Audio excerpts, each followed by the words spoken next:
Capítulo 8. El vendehumos más fuerte de la historia versus el vendehumos más fuerte de la actualidad. El castillo infinito no colapsó con un susurro, sino con un cataclismo que sacudió los cimientos de la realidad. Gracias a que Naoya Zenin había barrido con las lunas superiores 1, 2 y 3 en un tiempo récord, los pilares supervivientes no llegaron al encuentro final exhaustos por duelos individuales de horas. Esto permitió que, bajo la dirección de la nueva administración de los Ubuyashiki, lograran acorralar a Nakime con una eficiencia aterradora. Sin embargo, al morir la mujer del Biwa, la fortaleza expulsó a todos a la superficie con una violencia volcánica. En un sector residencial de Tokio, la tierra se abrió. Muzan Kibutsuji emergió de las ruinas como un dios colérico, lanzando toneladas de escombros al aire con la fuerza de sus latigazos. Debido a la rapidez con la que Naoya había forzado el desenlace del castillo, el veneno de Tamayo y Shinobu apenas llevaba unos minutos recorriendo el sistema del rey de los demonios. Muzan no estaba envejecido por milenios, ni sus células estaban colapsando aún. Estaba casi en su plenitud, una fuerza de la naturaleza pura y sin frenos. Los pilares se lanzaron al ataque de inmediato. Sabían que esta era la última línea de defensa de la humanidad. Gyomeji Mejima, el pilar de la roca, fue el primero en despertar la marca del cazador, unas grietas pétreas que recorrieron sus brazos. Al chocar sus armas, logró que su hacha y mangual se tornaran de un rojo carmesí brillante, ralentizando la regeneración de Muzan con cada impacto. Gyomei entró en el mundo transparente, prediciendo la trayectoria de los látigos espinales de Muzan, actuando como un escudo viviente para los más jóvenes. Sanemi Shinazugawa y Hiyuto Mioka coordinaron un asalto lateral. Sanemi, con una ferocidad suicida, activó su propia marca y chocó su espada con la de Hiyu, logrando que ambas hojas alcanzaran la temperatura carmesí necesaria para herir al progenitor de los demonios. Sanemi lanzaba ráfagas de viento que cortaban el aire, mientras Hiyu mantenía la calma absoluta de la 11ª postura para desviar los ataques que buscaban sus cuellos. Obana Iguro demostró una agilidad sobrenatural.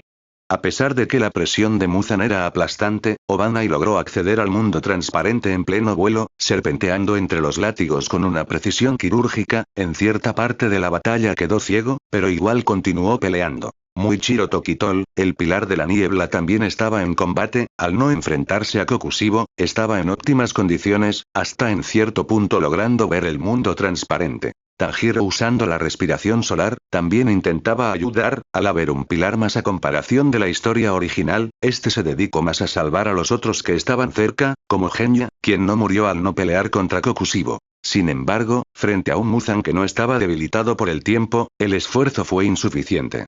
Muzan lanzó una onda de choque expansiva que interrumpió el flujo de las respiraciones. Mitsuri Kanroji, el pilar del amor, intentó un ataque de largo alcance con su espada flexible, pero Muzan, moviéndose a una velocidad que superaba la percepción de la marca, la alcanzó directamente. En un despliegue de violencia pura, los látigos de Muzan desgarraron la defensa de Mitsuri. A diferencia del canon, donde su resistencia fue notable, aquí fue la primera en sucumbir ante un Muzan mucho más íntegro. Naoya, viendo desde la distancia, dio una sonrisa desagradable. ¡Qué patético! Al final, las mujeres solo sirven para decorar el suelo cuando el ritmo de la pelea se vuelve real. Tener una musculatura tan inusual para una mujer no te sirvió de nada. Si no puedes seguir el paso de los fuertes, solo eres un estorbo con una anatomía desagradable. El pilar de la roca, Gyomei, en un acto final de heroísmo, se interpuso para recibir el golpe de gracia destinado a los pilares más jóvenes, perdiendo los brazos y sufriendo daños internos masivos. Gyomei murió en pie, como una estatua de carne y voluntad, sosteniendo a Muzan el tiempo suficiente para que los demás retrocedieran. Naoya Zenin observaba todo desde lo alto de una montaña medio derruida. Sus ojos dorados seguían los movimientos con un desinterés casi clínico.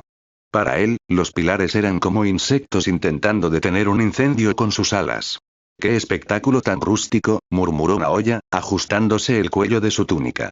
Gritando nombres de técnicas, sacrificando extremidades, no hay una pizca de estética en esta carnicería. Muzan, tras haber aplastado al tanque de la cofradía, caminó hacia el cuerpo inerte de Mitsuri. La agarró por el cabello, arrastrándola hacia un lago cercano. Su intención era deshacerse de los restos de los pilares como si fueran basura doméstica antes de masacrar al resto que se había alejado. Obanai hubiera ido a al menos rescatar el cuerpo de Mitsuri, pero había quedado sin una pierna tras la pelea. Naoya, viendo esto, rió. Mírala, siendo desechada como el despojo que es.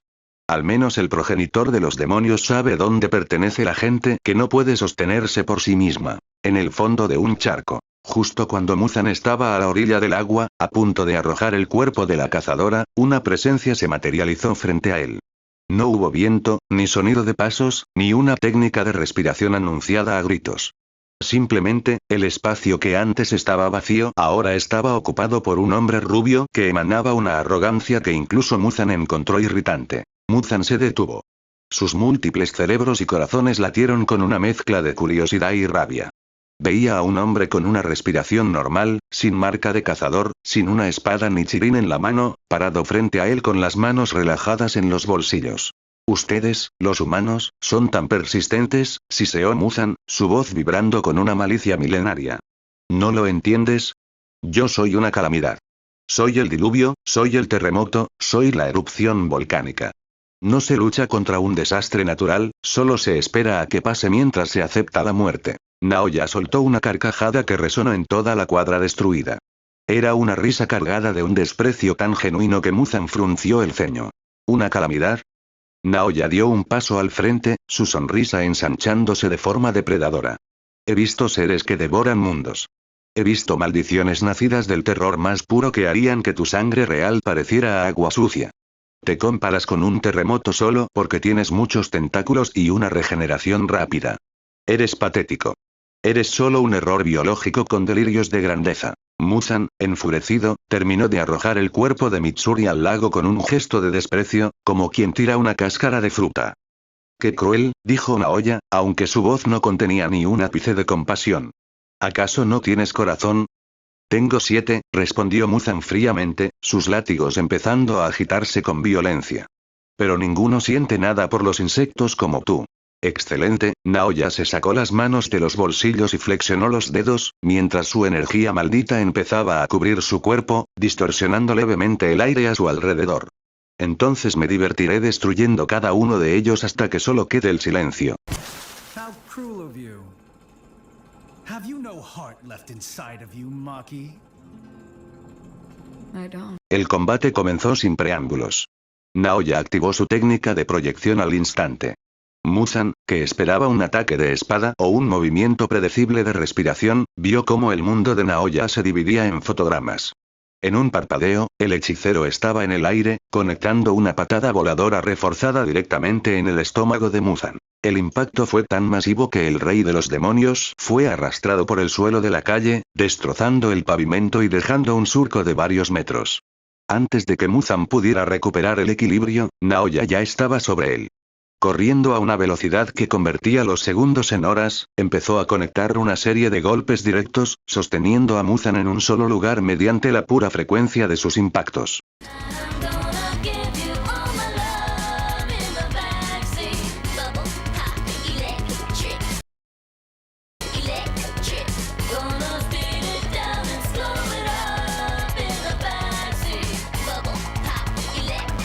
Muzan intentó defenderse desplegando todos sus látigos dorsales.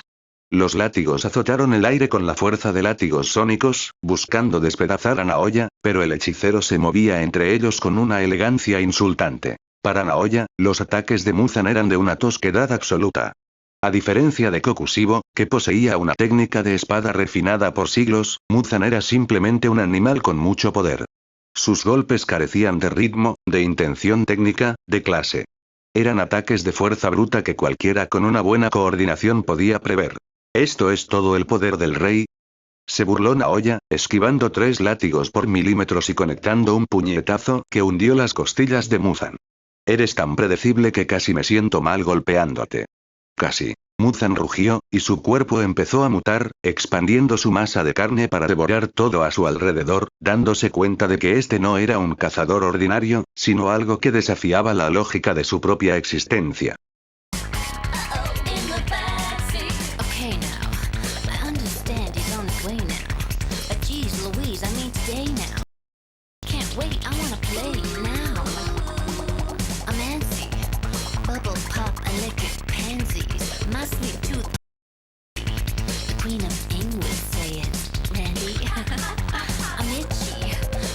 Muzan Kibutsuji no era un guerrero. En sus 1000 años de existencia, su poder se había basado en la superioridad biológica aplastante, no en la disciplina.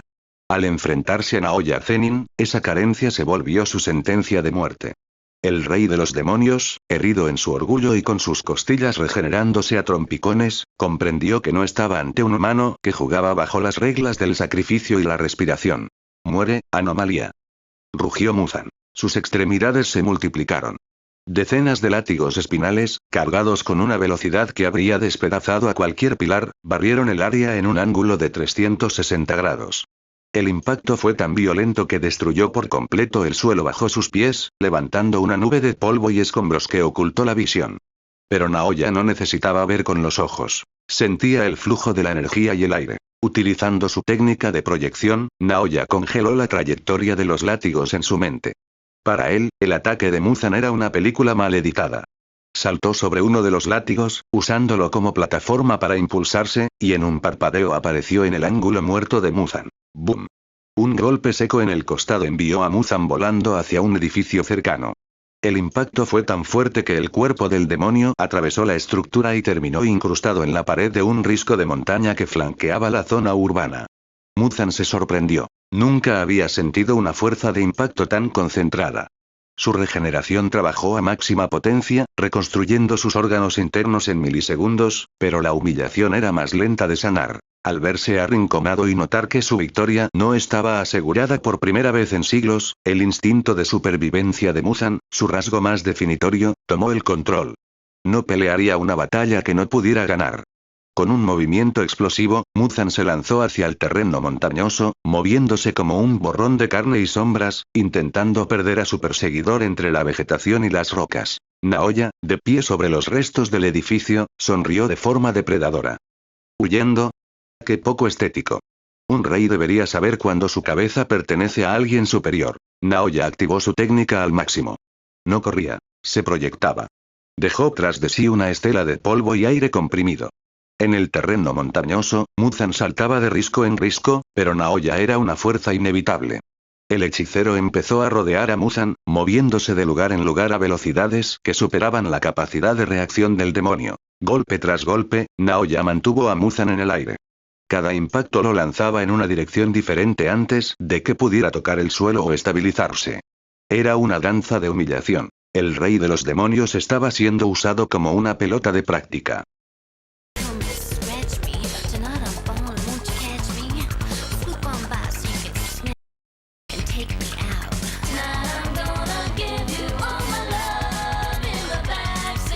Naoya decidió que era hora de subir la apuesta.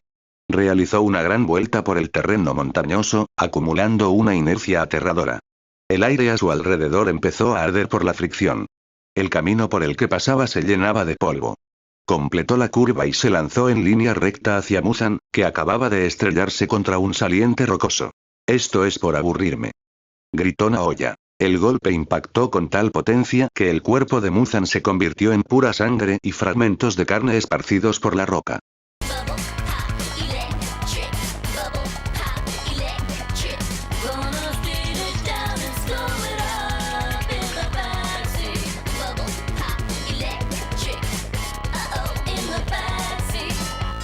Por un segundo, Naoya pensó que lo había matado. Ningún demonio de los que había enfrentado podría haber sobrevivido a esa desintegración molecular. Sin embargo, vio con asombro cómo los charcos de sangre vibraban y empezaban a unirse de nuevo, reformando el cuerpo de Muzan en segundos. «Tu persistencia es molesta», dijo Naoya, sacando finalmente la daga carmesí. Muzan, totalmente furioso y desesperado, intentó un último ataque suicida. Expandió sus dos extremidades principales, convirtiéndolas en masas de carne dentada que barrieron 2 pisos de un edificio cercano, reduciéndolos a escombros con un solo movimiento. Pero Naoya ya no estaba allí. Con cada paso perfectamente calculado, Naoya evitó los látigos por centímetros. Sabía que un solo rasguño podría inyectarle el veneno de Muzan, pero su coordinación era absoluta. Entró en el rango interno de Muzan y empezó a usar la daga carmesí junto con su técnica de proyección. Cada corte de la daga no solo abría la carne de Muzan, sino que el calor carmesí quemaba sus células, ralentizando su regeneración de forma drástica. Naoya combinó esto con una ráfaga de golpes de potencia superior a un tanque de guerra. En un solo segundo, Naoya conectó cientos de golpes y cortes. La carne de Muzan volaba en todas direcciones, pero esta vez no regresaba. Los cortes carmesí mantenían las heridas abiertas y humeantes. El rey de los demonios fue reducido sistemáticamente. Sus brazos desaparecieron, sus piernas fueron pulverizadas, y su torso fue despojado de sus múltiples corazones mediante impactos precisos. Finalmente, lo que quedaba de Muzan Kibutsuji era un trozo de carne inferior al tamaño de una cabeza humana, latiendo débilmente en el suelo, incapaz de regenerarse bajo el efecto del calor de la daga y la energía maldita de Naoya. Con un último pisotón cargado de desprecio, Naoya aplastó lo que quedaba, extinguiendo la presencia del rey de los demonios para siempre. Tras la muerte de Muzan, el amanecer empezó a teñir el horizonte de un tono anaranjado. Los demonios restantes en todo Japón se convirtieron en cenizas al instante. La guerra de 1000 años había terminado, pero el escenario era desolador. Naoya Zenin permaneció en silencio, observando los restos de la batalla. Los pilares sobrevivientes, Sanemi, Hiyou, Tokito y Obanai, se acercaron cojeando, Obanai siendo ayudado por Sanemi, cubiertos de sangre, se notaba la mirada perdida del pila de la serpiente, estaban aún procesando la pérdida de Gyome y Mitsuri. Tanjiro, herido, también apareció con los demás, habían ayudado a los demás afectados por la batalla. Lo miraron con una mezcla de terror y gratitud ciega. No entendían quién era él, pero sabían que era el ser más poderoso que jamás habían visto. Naoya no podía regresar a su mundo. Se quedó en este Japón de la era Taiso. Al ver a la cofradía diezmada y a los humanos desamparados, sonrió para sí mismo. Estos cazadores necesitaban un líder, un jefe que tuviera la fuerza para mantener el orden en las sombras. En los años siguientes, los registros de la cofradía hablarían de un hombre que reformó la organización con mano de hierro. Naoya Zenin no buscaba la paz, buscaba el control. Bajo su mando, los cazadores dejaron de ser mártires para convertirse en una élite técnica, una extensión de su propia voluntad de perfección. Aquel mundo, libre de demonios pero bajo la sombra de un hechicero arrogante, comenzó una nueva y extraña era de prosperidad basada en la fuerza absoluta. Fin.